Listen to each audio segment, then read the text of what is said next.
India and Pakistan have agreed to a ceasefire following US-led talks to end the most serious military confrontation between the nuclear-armed rivals in decades. The deal follows weeks of clashes, missile and drone strikes across their borders that were triggered by a gun massacre of tourists last month that India blames on Pakistan. Dozens of civilians have been killed on both sides, with India losing a number of its aircraft and drones in the battle. US President Donald Trump posted on his Truth social platform that India and Pakistan had agreed to a full and immediate ceasefire. Congratulations to both countries on using common sense and great intelligence. Thank you for your attention to this matter. With the ceasefire, both Pakistan and India will take stock of their performance and strategic positions. India lost a number of aircraft, once again raising concerns of India's Air Force performance and capabilities. Pakistan was successful in identifying and intercepting Indian jets and drones using Chinese air-to-air missiles and Chinese aircrafts. This was the first real-world test of Chinese-made platforms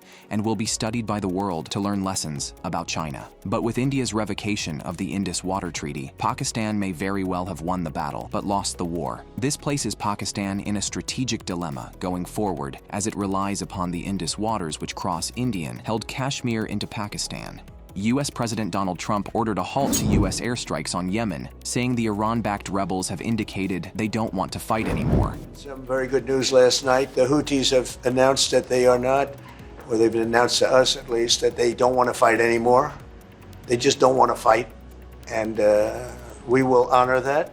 The deal was announced just hours after the Israeli military carried out major strikes against Yemen's international airport in response to a Houthi attack on Israel's main airport that came as a complete surprise to Israel. Trump did not inform the Israelis, who believed they were in the war with the Houthis together. This forced Netanyahu to say that Israel will defend itself by itself. It is unlikely there was anything close to a Houthi kissing the ring moment that Trump is making it out to be. It's likely the US was using the bombing campaign against the Houthis to influence nuclear talks with Iran. But as Trump is visiting the Middle East this week, the futility of strikes against the Houthis and their continued capability and willingness to fight, this would seem like a face-saving way for the US to get out of the conflict with the Houthis. Trump now has Yemen, Syria, Ukraine, and Turkey on board, and will likely have Iran on board in the next few weeks. It looks like Trump has realized Israel is the problem, rather than the solution in the Middle East. Whilst Israel expands into Syria and continues its bombing campaign, Israel's Haaretz reported Syrian officials visited Israel in April to meet with Israeli defense officials after Tel Aviv opened a direct line of communication with Damascus. A Syrian delegation, reportedly composed of officials from the Kenitra province and one senior defense official, secretly visited Israel for several days at the end of April. The April visit of Syrian officials to Israel coincided with the highly publicized visit by Syrian Druze religious leaders to northern Israel to visit Jethro's tomb. The Druze identify Jethro with the prophet Shuaib, the most revered prophet in the Druze faith. The two parties use the back channel to discuss security and intelligence matters. The Syrian president recently told visiting US lawmakers that he would be open to normalizing relations with Israel under the right conditions. At a joint press conference in Paris with French President Emmanuel Macron, President Chirac confirmed that his government had engaged in indirect talks with Israel to calm the situation and prevent it from spiraling out of control. The al-Assad regime had for long presented itself as a competitor to Israel, but it also had back-channel relations with Israel and secured the border it had with Israel. Whilst the regime is gone, it would see the new regime is carrying on with many of the old regime's policies.